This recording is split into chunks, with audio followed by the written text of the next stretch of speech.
The bottom line is, and I'm gonna say it, your ass just too lazy to read the word for yourself. You're too lazy. And you're gonna keep getting exactly what the hell you be getting. Your grandparents got it, your great-grandparents got it, your great-great-grandparents got it, you got it, and the only people right now who ain't falling for this crap is these children. Because they can't preach to these children nowadays. They have no word for them. Guess what? You can get up there in Versace, you can get up there in Jordan, you can get up there in skinny jeans, you can get up there singing all the modern day songs. These kids ain't buying this shit. Now when you go into, I won't say most, but a lot of churches, you look around and the ratio of male to female is way off. Like there are far more women than men. I can even remember when I was younger, this being a conversation just now starting up, where a lot of women will come to church and like maybe Easter and Christmas, they would bring their husbands, and it was like it was notarized. It was like it was identified and talked about. Like, hey, good to see you, brother. So we ain't seen you since last year. But now it's to the point where a lot of women are in churches and it's just them. So do y'all think that is affecting relationships in any way?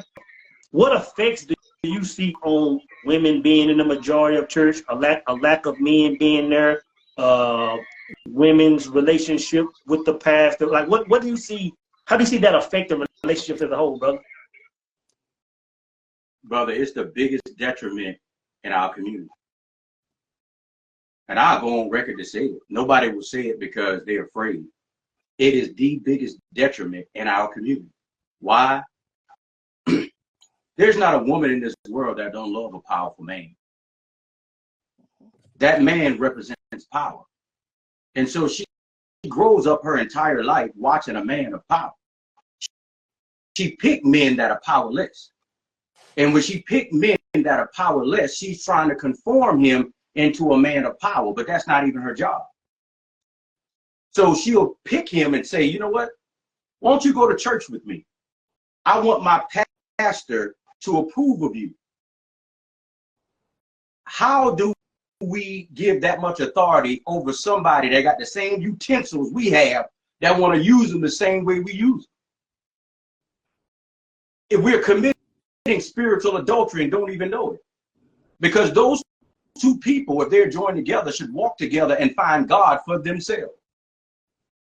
They're being forced to find God another man's way.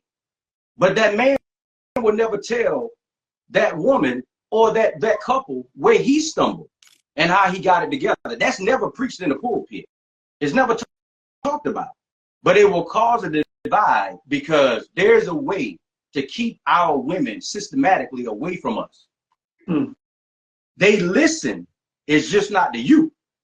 They submit, it's just not to you.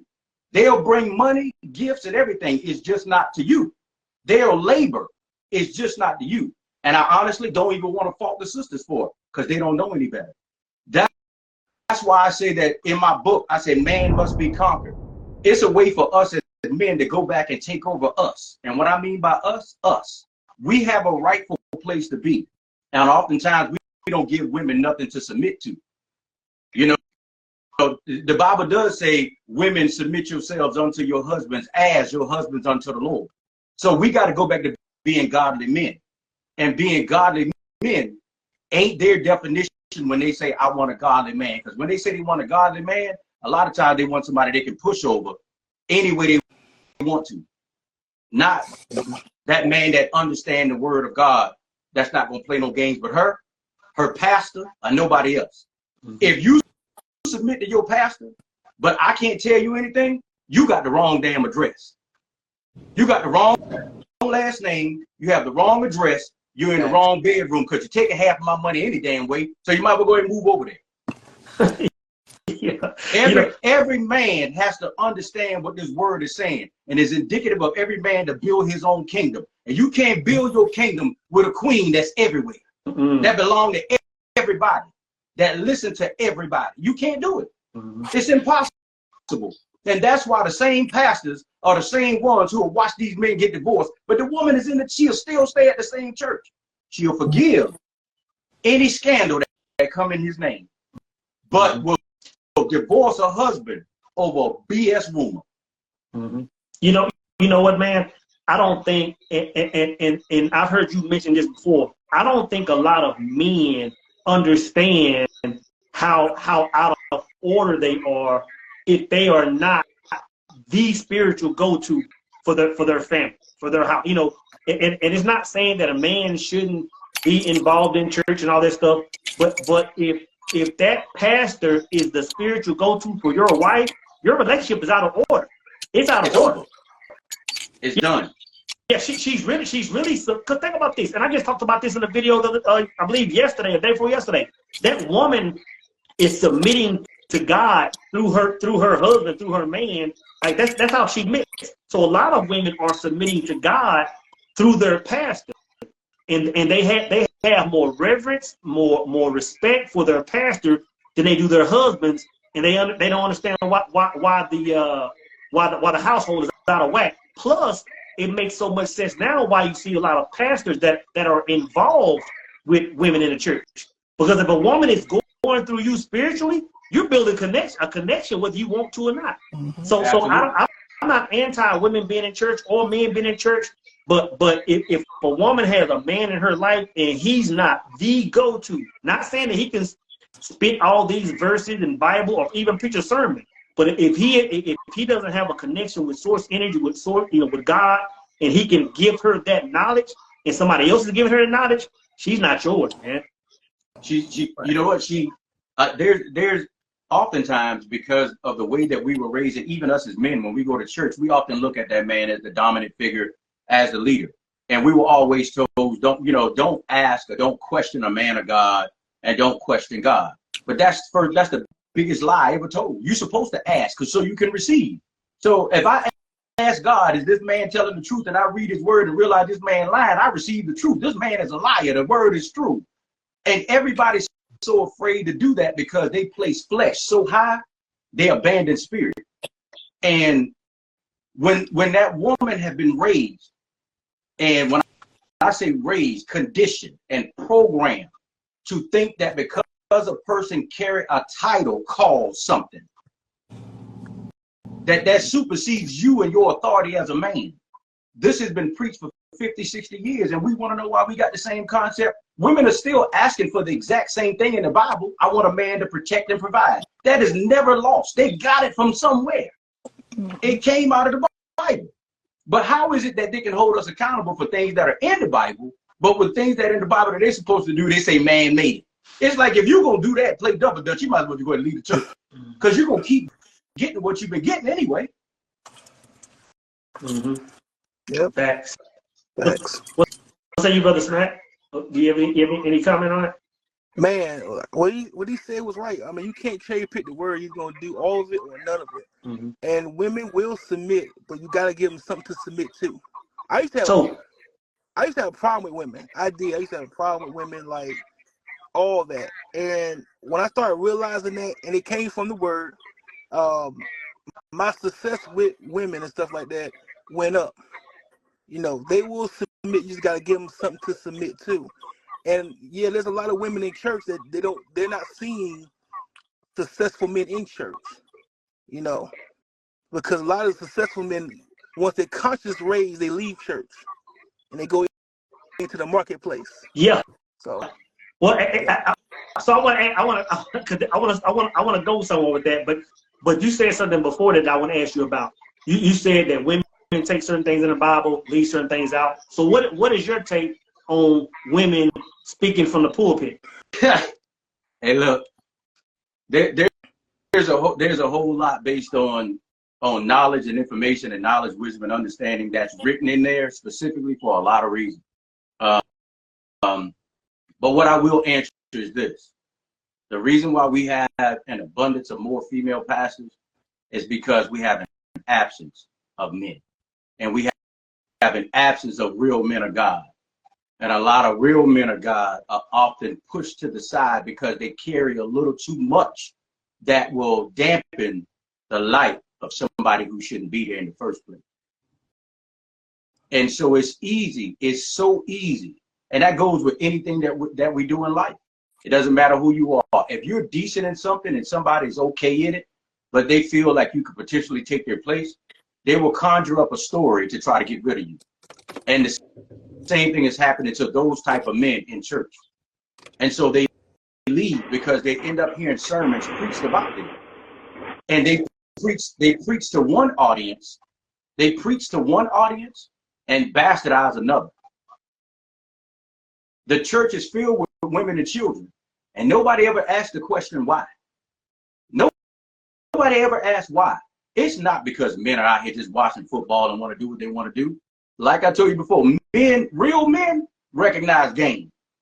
We can hear what the hell is going on out there. We can hear what's being said. We can hear what's being preached. We can hear the dialect. We can hear the tone. We can pick up whether we are being targeted and nobody else is, and we understand that it's going to cause a divide. So to keep the peace, we leave. You can always, I'm going to tell you this, if you want to find a church, a building that may have something to offer, always look and see if there's a plethora of men. If there's a plethora of men present, it's a lot of truth being taught. If it's nothing but women and children, it's manipulation. Bro, I just want to pause right there. I never thought about that, but I would have to agree with that, because for me, and the reason, and I'm not anti-church. I have uncles, my brother-in-law is a minister, buddies, so I love but it's what you said, man. I believe men have a way of sensing when it's really not food to really feed off of, and it's a game. Like I can even go to some relatives' church, man, and I can hear it sometimes. I'm looking around like nobody else hears this, and I'll have to get up and leave. But like when a lot of men come together, for example, like the power circle, it's a different type of discussion.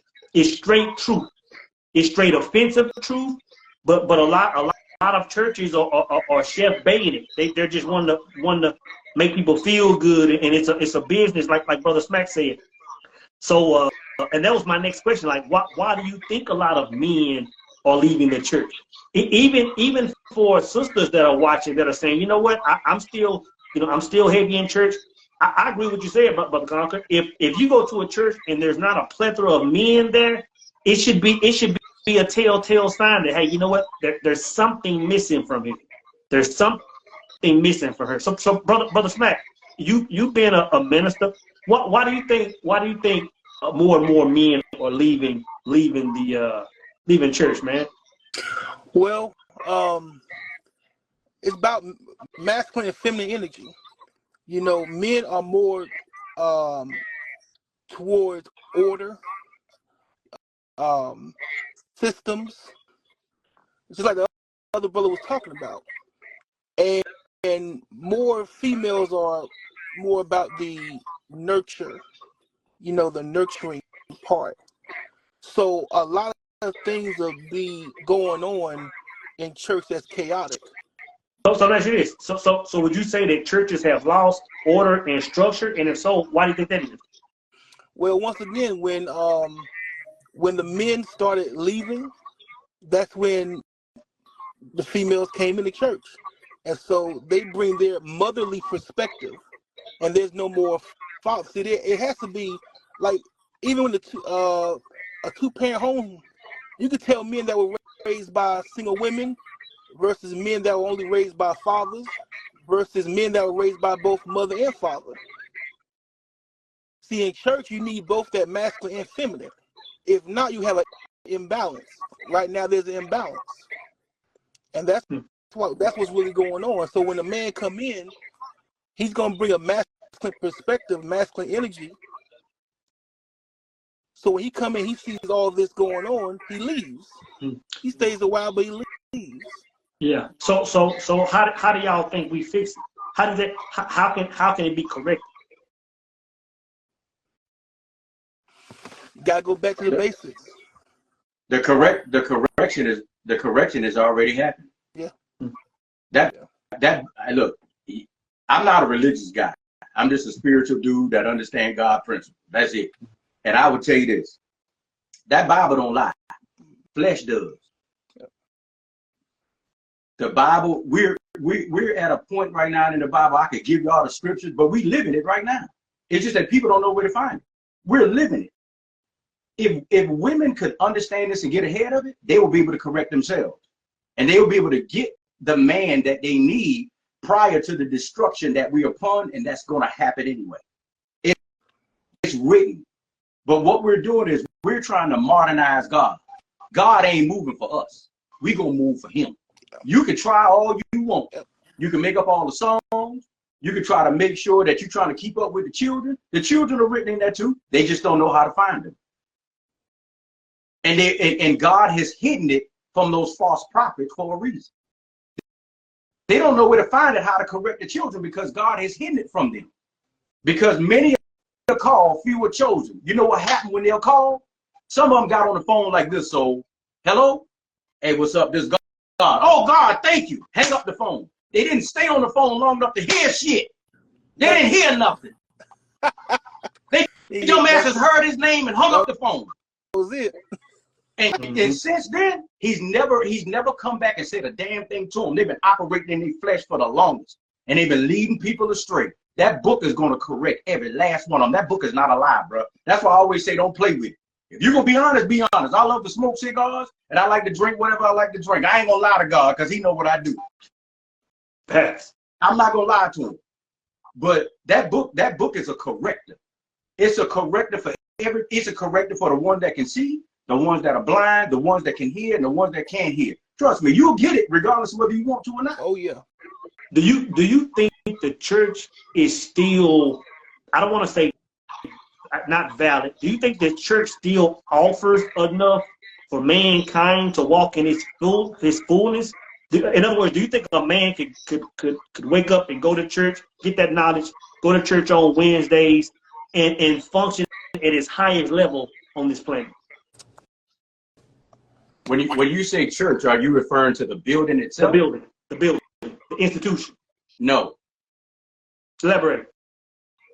It's 7 days in a week. If that man only going 1 hour a day in a week, and we're on crunch time right now, it's over. Because look how much time has passed with all the nonsense that we've accepted. We got to tear down and rebuild. So that means man has required himself to go back to the drawing board without the building. And that, when I say man, I'm talking about men, period. That's why I'm very specific about calling it a church or calling it a building. In my book, I never mentioned the word church because the word church is sacred. The word building is for everybody. And it's written in the Bible. It said God does not dwell in the temples made by the hands of man. That's Acts 7:48. So he doesn't dwell in them buildings. He dwells with the power that's within you when you decide to go. And that's only if you take him there. So if people can ignite the power of God that's on the inside of them and operate, they'll realize that the buildings are obsolete anyway. But we've been conditioned to go to buildings and call them church, but we full of hell while we in that church. We mad because somebody sit on the pews. We giving money we don't have, and we coming home starving and out of electricity because we can't pay our bills. God didn't send his only begotten son down here for us to suffer. He only sent one to die for everything. So it's up to us to get up off our lazy ass and study to show ourselves approved and get to work. God said that, and if I be lifted up from the earth, I will draw all men unto me. So men need to be lifted up from the earth. They need to attach themselves to God. Leave the women alone if you don't know what God is, because that's the biggest trap. And it's not the woman's fault, it's your fault. Because you shouldn't be over a woman until God is over you. Men are trying to lord over women. They don't want God to lord over them, and pastors are no different. That's why COVID only catapulted everything for these pastors. It was a conduit to open that door to show people the truth. So if that building is not in alignment with the word, what they call church is gone. So what I would say is you better take your own individual church back, which is you, and leave them the building and get to studying, because we ain't got no more time to waste.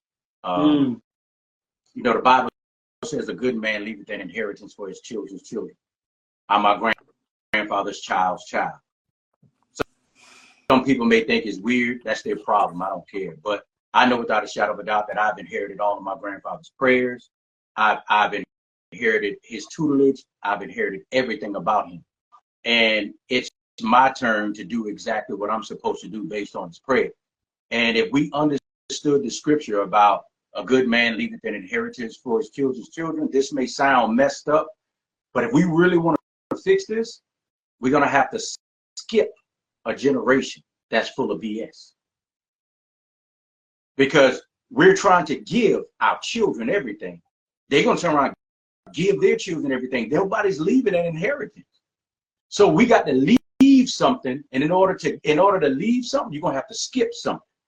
And that generation that was given didn't operate with what was given to them freely from their father. So we got to leave an inheritance for that next generation so we can kill the cycle.